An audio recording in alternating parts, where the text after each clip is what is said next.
A core concept behind network design and the security within it is zones. Zones are a way to group areas of a network or a type of activity that have certain requirements applied to it for all connectivity. For example, the Internet Zone. Of all zones that we'll discuss, the Internet Zone is by far the most dangerous for your organization's assets.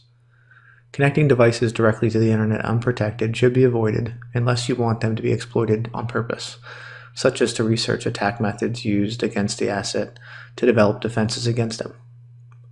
For a majority of organizations, the Internet Zone is highly protected against via tight restrictions on the configuration of devices that have direct connectivity to the Internet, minimizing the number of devices that do have direct connectivity to the Internet, and putting up multiple security barriers that must be passed to connect to those devices, such as firewalls, intrusion detection and prevention systems, etc.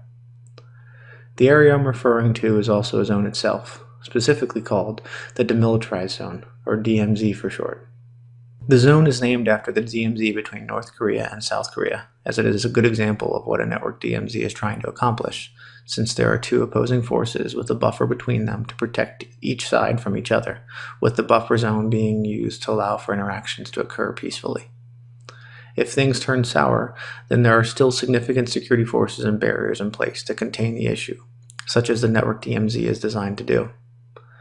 Most organizations have a DMZ where the assets I mentioned earlier logically sit, so that they act as a buffer between the Internet Zone and the internal network, or intranet, as the intranet is typically the most sensitive in nature and holds the data that attackers are typically after.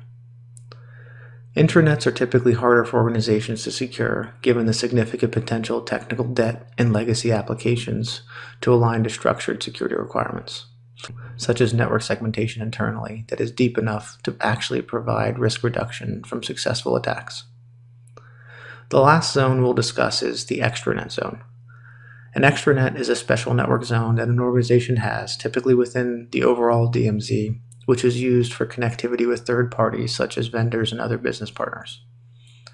The requirements for this zone can range significantly between organizations and industries, but the goal is to develop a location where these third-party types would connect to for increased connectivity within your organization's network zones, so that you can apply consistent security requirements upon that zone.